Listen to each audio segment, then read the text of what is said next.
একসময় রংপুর অঞ্চল মানেই জাতীয় পার্টির একচ্ছত্র আধিপত্য, কিন্তু গত 3টি জাতীয় নির্বাচনে সাংগঠনিক দুর্বলতা ও রাজনৈতিক সিদ্ধান্তের কারণে রংপুর বিভাগে ধারাবাহিকভাবে আসন হারিয়েছে জাতীয় পার্টি। তবুও স্থানীয় নেতাদের দাবি, একাধিক আসনে এখনও সক্রিয় রয়েছে জাপার স্থায়ী ভোট ব্যাংক। জনগণের যে আমরা ভোটাররা যে ভোট দিবে তাদের যে সাড়া পেয়েছি আমরা, ইনশাল্লাহ আমরা 100 সিটে জয়ী হওয়ার আশা রাখি। রংপুর জাতীয় পার্টির একটা দুর্গ, জাতীয় পার্টির ঘাঁটি। জাতীয় পার্টিকে বাদ দিয়ে রংপুরে কোনো কিছু চিন্তা করবে, এটা আমরা কখনো বরদাস্ত করি না এবং আগামী দিনেও করব না। সুষ্ঠু এবং নিরপেক্ষ ভোট যদি হয়, জাতীয় পার্টি ইনশাল্লাহ সারা বাংলাদেশের চমক দেখাবে। আওয়ামী লীগ সরকারের পতনের পর কিছুটা কোণঠাসা থাকা জাতীয় পার্টি তফসিল ঘোষণার পরই কেন্দ্র থেকে তৃণমূল সক্রিয় হয়েছে। মাঠ পর্যায়ে বেড়েছে নেতাকর্মীদের তৎপরতা ও উদ্দীপনা। বিভাগের 8 জেলায় 33টি আসনের মধ্যে 32টিতেই প্রার্থী দিয়েছে জাতীয় পার্টি। এবারে নির্বাচনে পুরনো ইতিহাসে ফিরতে চায় দলটি। জাতীয় পার্টির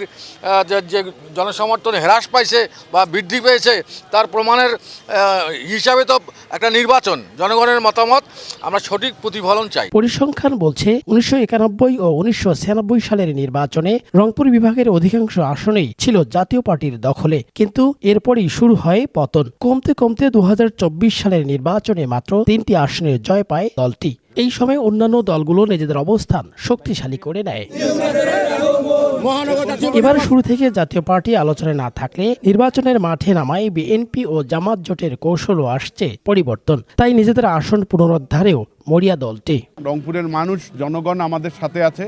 রংপুরের জনগণকে সাথে নিয়ে জাতীয় পার্টি আমাদের পথ চলা। রংপুরের মানুষের আস্থার প্রতীক হিসেবে আমরা মনে করি রংপুরের মানুষ এখনও জাতীয় পার্টিকে ভালোবাসে, সেই হিসাবে লাঙ্গলকে ভালোবাসে, এরশাদ সাহেবকে ভালোবাসে, সেই হিসাবে আমরা জয়ের আশাবাদী। আমরা তবে শেষ মুহূর্তে কারোর সঙ্গে জোটে ভিড়ে কিনা জাতীয় পার্টি, তা নিয়েও চলছে ভোটারদের জল্পনা কল্পনা। রফিকুল ইসলাম, দেশ টিভি, রংপুর।